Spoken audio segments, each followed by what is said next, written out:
Hey, golf fans. Welcome to the Back Nine Report, where we bring the energy of Sunday pressure, the laughs of a buddy scramble, and the insight of a veteran caddy. I'm your co host, Carlos Torres, and today's lineup is as stacked as a Tour Championship leaderboard for you guys. From thrilling finishes to political crosswinds and a battle for ranking points, we got you covered from Tito Green. As always, I am joined by my co host, Fred Altvader. Fred, hi, how are you today? Hey Carlos, everything's good up here.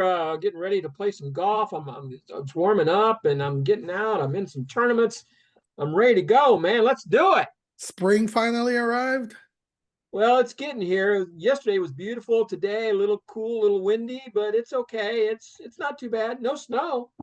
Oh, that's good. I mean, we're gonna be raining like for the next 10 days. There's gonna It's be storms and all that. Hey, I'm in Tornado Alley, so what can I tell you? But and you anyway, got the tour. You got the tour coming back to Texas too. yeah, So you that's gonna be really good. But anyway, hey, let's start by something that happened really close here as well as the LPGA Chevron Championship, the first major. And what a finish, Fred, at the 2025 Chevron Championship. Japan's Mao Saigo. She stepped up and delivered a clutch performance for the ages, winning a wild, I think that's an understatement, but it was a wild three-way playoff. Her steely nerves and precision iron play under pressure were the difference makers there. She capped it off with an unforgettable celebration. But here's the kicker. She took the traditional Champions Leap into Poppy's Pond, even though she doesn't know how to swim. Her caddy had to literally drag her to shore. Talk about a fearless move to match a fearless round, right? She just went straight to it. I don't care. I think I can make it. No, it started going down. But anyway, Saigo is now the fourth Rolex first time winner of the season. I mean, we have seen a ton of first time winners this year. It's like every year, every week, we see somebody different winning for the first time. She's joining a wave of young talent that is really shaking up the LPGA. It's really something really good. And this win wasn't just dramatic; it was symbolic.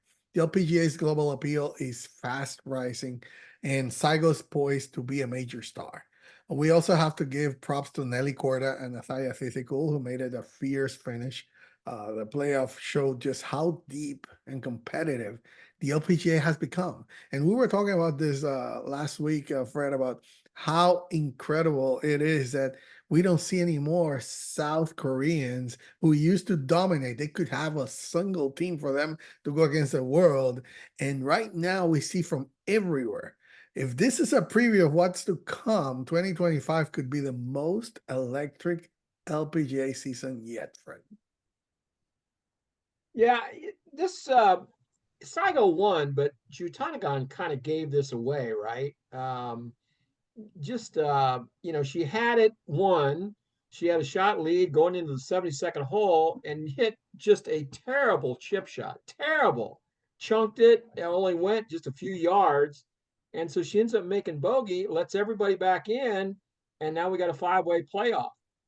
And Saigo, I mean, you were talking about her last year. She was rookie of the year last year on the LPGA. And I think last year she didn't have a win, but she played in 29 events, made 24 cuts, and I think had 7 top 10s. So really consistent player, really, really good player. And she really wasn't a rookie because she played in Japan for 2 years. And we know Japan is a really good tour over there. She won 6 times in 2 years. So she knows how to win, right? So she was no novice at this coming down there, even though it's a major. She hadn't won on the LPGA Tour. This was her first win, got a major, really good stuff. So this year she's made 6 cuts and 8 starts, has 3 top 10s. So she's had a really good start to the year. And something, Carlos, a little bit curious. Saigo's the third player from Japan to win a major championship over the last 2 seasons. We know about Yuka Sasso. She's won a couple U.S. Women's Open. She won in 24 the U.S. Women's. Ayaka Fiore also won the Evian. And so, I mean, Japan is really turning out a bunch of great players right now. And the Koreans, like you say, have kind of taken a back seat. This is kind of amazing, isn't it? It is, and Japan. It seems like it's doing its revival because they have been known for previously having great players as well, but it's like they're taking over. I would say Asia as well because as you see, Yatanagar and all those players from Thailand as always being competitive, but now we are starting to see more. So definitely is a great thing to see. I mean, when we're going to see these international competitions now and every week we see more and more of them. It's really, really interesting. And also the US is having a resurgence as well. So I mean the LPGA is having such an international flavor right now. It's great to see every week a different winner. It's such a pleasure just to see that golf. Well, we saw the LPGA embrace that concept back in 2010 that they were an international tour. Michael Wan saw that when he came to the LPGA that was one of their strengths. They're an international tour. They go all over the world to play. They have the best players come to the United States to play in the LPGA tour. So they're continuing that on. And speaking of Saigo too, you remember what a champion's welcome or hero's welcome that Hideki got when he went after he won the Masters, went back to Japan, and then Yuka Saso when she won and went back. I'm sure they're going to give Mao a big welcome as well, a big hero's welcome when she gets back to Japan. Well, even one of the people that got to the pun was one of the reporters there from Japan. So you can know that they travel. All these Japanese Oh, players, they when you go to an travel. LPGA tournament, I mean, you're looking at probably five or six Japanese media people in the room all the time. They're there. They really bring their media people over. Yeah, I remember in the Puerto Rico Open seeing Rio Ishikawa. That's the first time I'd noticed this. They had a special room for him. When he finished the rounds, he would have a special place where all the Japanese were there. So it's an incredible thing the way they cover that. But hey, let's now talk a little bit about the President's Cup because this is breaking news from Are the they team. still going to have a President's Cup? I mean, why don't they just give the trophy to the USA and say hell with it? It's getting closer. It's getting closer. So, but anyway, Brent Snedeker has been named captain of the U.S. President's Cup team, while Jeff Ogilvy will lead the international squad. And this is going to be next year at the Medina Country Club, one of the most legendary venues in modern golf history. Sneds is a fan favorite. I mean, his all energy, smiles, and a southern charm. But don't mistake his demeanor for softness. This is a guy who bleeds red, white, and blue and knows what it takes to fire up a team. That was just him when he played the Ryder Cup. He's played in multiple presidents and Ryder Cups, and players love his locker room presence. Now, for Ogilvy, I think an issue. I mean, he brings that cool Aussie composure, major winning pedigree, tactical brilliance, but he's a deep thinker with a laser focus on details. And don't forget, he's been part of this team format for years. And he's a player that all these players look for his leadership. His leadership could be the boost the international needs to finally shake off that underdog status. And Medina is no stranger to golf drama. I mean, with two fierce competitors at the helm, we could be in for it, I think, for one of the most exciting President's Cup ever. So who's your early pick? I mean, we'll be watching every move from now until the first tee shot. My early pick, late pick, middle pick will be the USA. Are you sure? I mean, you can phone a friend if you want. Is No, that your I think final answer? I'm think I'm pretty good on that. I'm not a betting guy, but I would actually put some money on this. So unless they change the format, I'm going to talk about that here in a second. But Brant Snedeker, he played in one President's Cup. He had a 2-3 record. He played at Muirfield Village in 2013 on the team. He did play in two Ryder Cups as well. So he's no stranger to team competitions. And he's a veteran. He was been around for a long time. And then Jeff Ogilvy, I mean, he was a really good player. He won a U.S. Open, the one that Phil gave away when he hit it off the tent instead of just hitting a 5-iron down there. He had it won. And in Ogilvy, like you said, he's played in 3 President's Cups in the past. He's got a 7-6-1 record, which is pretty respectable, to have a winning record in the President's Cups against the teams from the USA. So that's very good. And also, Carlos, he's got some insider knowledge of Medina because his company, his design firm, just completed the renovation of the number 3 course where they will hold the President's Cup at Medina, and they just completed that renovation last summer. So he knows the course intimately. Now, Brandt Snedeker is going to have his chance to set it up to be favorable to the American team. So I don't know what that's going to mean for Ogilvy, but he might be able to pass on some information for the guys, especially about reading greens and breaks on greens, because he knows those in because he laid those out. He helped do that. So that could be a help for them. So two things, Carl. Well, not two things, but one thing. They've got to change. They got to change this format. They're not going to, but they really need to. The internationals, Greg Norman tried to get this changed way back in the early days of the President's Cup, because the way the PGA Tour sets this up, the PGA Tour owns the President's Cup, and the way they set this up, everybody pretty much has to play. You can't really hide guys. You can't, like the Ryder Cup. There's only 4 matches, 14 matches in the morning, 14 matches in the afternoon on Friday and Saturday, and then the singles on Sunday. So you can set some players and that maybe aren't playing well, or maybe that have some injuries or whatever. You can get your horses out there a little bit more often. But in the President's Cup on Thursday, they start on Thursday. They play 4 days. They play 5 matches, so 10 guys are playing. So you can sit 2. Okay, so only 2 guys sit out.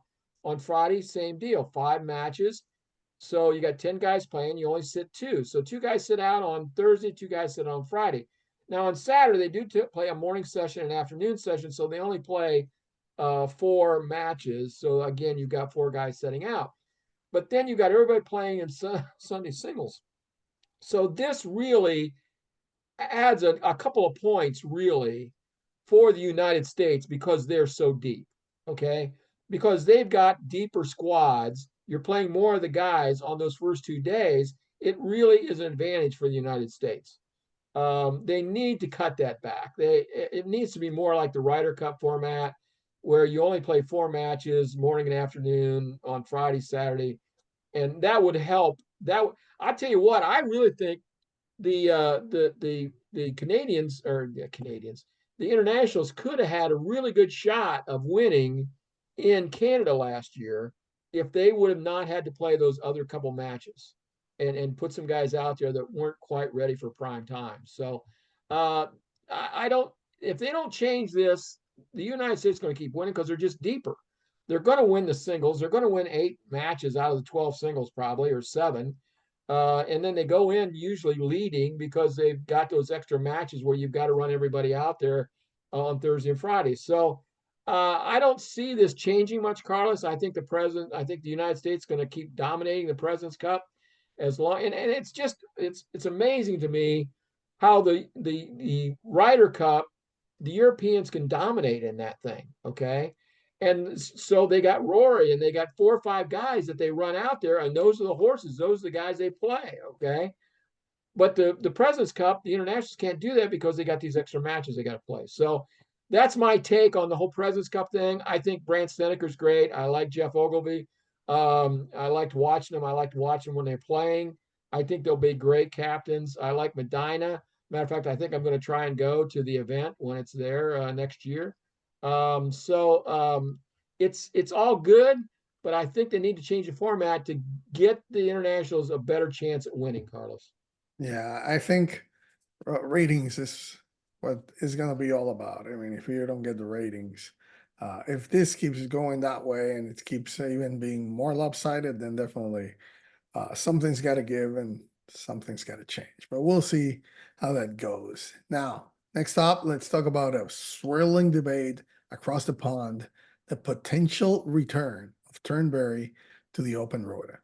The course is owned, as you all know, by Donald Trump. He has been, this site has been out of the rotation since the event surrounding January 6th, with the RNA distancing themselves for political and image reasons. But now, hey, things are shifting. Reports are suggesting that the UK government officials are lobbying for Turnberry to be brought back Even King Charles mentioned the course in the formal correspondence with the White House. Hint, hint at growing pressure to give it another shot. On the flip side, then the RNA says, well, there's some infrastructure concerns. I mean, there are things like transportation, local accommodation, logistical hurdles that make a staging a modern open a challenge. You got to think about it. But still, the course itself is universally hailed as one of the finest links and designs on Earth, especially after Trump poured over 200 million pounds into upgrades. I mean, the story's dripping with politics, prestige, and passion. So the question is, will tradition, course quality, and investment win out, or will the controversy keep Turnberry on the sidelines? Fred will be keeping a close eye, and if it does return, expect headlines to be bigger than the Claire job. Yeah, Carlos, I mean, Turnberry has some tremendous, it's not like it hasn't been held there since the 20s or 30s or something, when all this infrastructure stuff wasn't the biggest deal. They played four times, or 77, 86, 94, and 2009. They've all been historic, every one of them. 77, that was Tom Watson and Jack Nicklaus in the duel in the sun. I mean, that was it's one of the best major tournaments ever held, right? It's historic. And then in 86, you got Greg Norman win his first major there. And then Nick Price won in 94. I remember that just like it was yesterday. And in 2009, this was a biggie. This was the one that Tom Watson had won, remember? And he Mm-hmm. missed that little putt, and Stuart Sink ended up winning. In what Watson was, 54 at the time, something like that, Right. 55. Right. That would have been his sixth Open Championship. Nobody's won more than five. That would have been, I mean, that would have just been I unbelievable. thought he had it won. I He thought he had did. it won. He Yeah. did. I know. We all thought, and he just left that chipper, that putt off the edge there, off the fringe, a little bit short, and just couldn't get it up and down. The old nerves came in there. So this is one of the most iconic courses in the world. Despite the political fallout from Trump's ownership, it deserves to be in the open Rota, Carlos. It was chicken crap that they took it off to begin with. It's just like the PGA Tour pulling all their tournaments out of Trump stuff when he was president before, and all that kind of stuff. Everybody just, we're a knee jerk society, right? Something happens, oh, we got to react, and just it's just not right. It's too good of a course not to be holding an Open Championship. Yeah, politics should stay out of sports. I mean, this is like let's say, they say about religion and the state, right? They have to be apart. I think sports should stay its course and the politics just leave them there. I know it's owned by the whoever it is, the owner. I don't care. We are talking about one of the most elite golf courses in the world. And you are depriving the golf world from actually seeing more remarkable and maybe historic finishes. You just mentioned three that were amazing, and maybe that's what we can get. And unfortunately, I think now the pressure is mounting, and maybe not this year, but it's the UK is really pushing forward to this, and I think at some point in the future we'll get it. Donald knows how to twist the arm, doesn't he? He doesn't mess around with the arm. He goes right to the king. He Yeah, goes yeah. right to the prime minister of the government. Says, hey, I want this tournament back in here. Let's go. This would be good for everybody. Let's Yeah, get some more tax all of a dollars. Come on, sudden let's now the go. pressure's back, so it's getting there. It's just deserves. Gold deserves to be back on Turnberry. But now a familiar face is back at the table. LIV Golf is reportedly in advanced discussion with the official World Golf Rankings board, trying once again to secure points for its players. So you might ask, why such a big deal? I mean, hey, without official World Golf Ranking points, LIV players plummet in the world rankings, hurting their ability to qualify for majors, Olympics, and other top tier events. So it's like playing in a different league with no promotion path. So LIV have tried before, got denied, and even dropped their appeal. But now they're back looking for common ground. And apparently, The talks are in advanced stages because the OWGR's stance hasn't changed much. They want a fair apples to apples comparison between players of across all 24 sanctuary tours.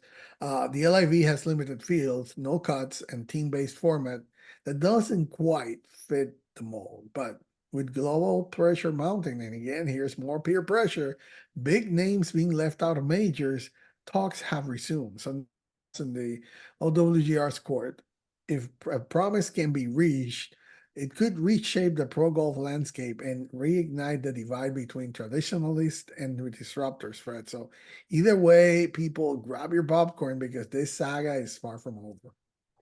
Yeah, I think this is the key point for the LIV. I think they have to have this. If they're going to stay in business, they have to have this. Because guys like Bryson DeChambeau and Brooks Brooks Koepka, Koepka, Cam Smith, they need those points to get John in the Ram majors. too. They've been out long enough now. They all had major wins, so they were all exempt in. But they're 3-4 years removed now from their wins, and they're not going to get into these majors unless they start getting these points. So, Carlos, and I've told you this, we've talked about this before, and I really feel that Brooks Koepka, Bryson DeChambeau, Cam Smith, and a couple others, as soon as their contracts are up, and they're going to be up here after this year, I really see them coming back to the PGA Tour. And for the main reason is that they don't get OWGR ranking points on the LIV. Now, you got the way the LIV, the way the OWGR works, the World Golf Ranking, it's a 2-year rolling point system. Okay. And so if they're not getting any points, the top 50 on the OWGR get into these signature events, they get into the majors. That's where you got to be. So right now, there's still, I think, 3 players in the top 50, and that's because they've done well in the majors that they've played in. Bryson DeChambeau, Terrell Hatton, and Patrick Reed. Okay, they still sit in the top 50 on the World Golf Ranking. Now, there's another performance-based system, Data Golf, which says that, well, there'd be a lot more LIV guys up in the top 50. There's probably 5 or 6 or 7 if you included their rankings from their tournaments that they play. But we come back to that, Carlos. The sticking point before with the LIV looking for ranking points was that they're only 54 hole events, not 72, and they're no cut. So, they're basically exhibitions. They don't consider them real tournaments. I tend to agree with that. But my opinion doesn't mean anything really. But I get that. I understand what they're saying. So the PGA Tour, I really think they realized last year that they have the upper hand in these negotiations because of this lack of world golf ranking points for the LIV players. And it's just like, okay, if we ride this out, then these guys are going to be coming back here after this year. We're going to be all good. So I just don't. Maybe the world golf ranking points will grant LIV some kind of consideration or some kind of compensation. I don't know, but I just don't. I don't. If they don't get it, the LIV to me is out of business. I know people. I've been getting comments. Well, you're always against the LIV. Yeah, I kind of am, because what business could succeed if you're going against a country with oil riches that they can just blow money and not worry about making money. They put over $5 billion in this LIV. It's a loser. It's a loser from the beginning. The system is flawed. It's not a business model. Okay. The sponsorship numbers would have to be off the charts for that thing to survive, and what they're paying these players. So I just don't see it, Carlos. I don't. We're back to the world golf ranking points, and this is the key issue for LIV. They've got to have this or die. Well, I get you, and I am with that. The issue, I think, and I agree. Let's say it this way: if LIV doesn't get this next year, it'll be their last. I don't see him going further forward because I totally agree that Bryson, Brooks, Cam, all those that can return will look for a return to the PGA Tour. How that's going to happen, I don't know, because also the PGA Tour is like, oh, well, let me see how I can get you back. It's not as easy as just coming back. They're looking for some way. The players are hurt, but they got all the money. We don't have it. But anyway, it's really to me pathetic that this has just gone too much. If you're Brooks Koepka and they paid you $100 million, where they paid him to come over there, and the PGA Tour is going to charge you 800,000 or $1 million to come back as a fine, are you going to worry too much about that? That's No. the thing. I don't know if it's only gonna be that. That's because if it's money, why they haven't said it already? You know, if I it's if there it's was a there was a report that somebody that came back paid a $780,000 fine. Now, I don't know if that's going to be a sliding scale on who you are and how much you got or all that kind of thing. But I think it'll probably be in that neighborhood, somewhere 800,000 to $1 million. I'm guessing. if it's money, it would have been done already. That's the way I see it. I mean, these Well, they got to people have wait till the enough money contract. to, Yeah, they yeah, got to but wait till the contracts are up. So but at the same time, I mean, why hasn't it been already something that it's like, okay, this is because that has been something that has been discussed and they haven't agreed yet to what's going to be the penalty that they're going to be paying. So I don't know. It's just going to be something that, yes, the LIV needs the official World Golf ranking points, but at the same time, the official World Golf ranking points board could see, okay, let's do a happy medium. Okay, if you're going to earn points, you're not going to earn full points because at the same time, there's a weight of the tournament that you're already giving. So you can scale down the points and give them in some sort of a way to them. Okay, it's not going to be full points because you don't qualify for the full weight points of a tournament, but you can always do something to try to appease that way. Now, would that be enough for the players on the LIV to, okay, that sounds good. I can keep here, but because it'll make it even more difficult to do that. Or would you agree, or the European Tour, the DP World Tour, agree to allow them to play? There's some other things that can be done, but there's so many things. But definitely, if they don't get anything on that this year, I don't see them living one more year.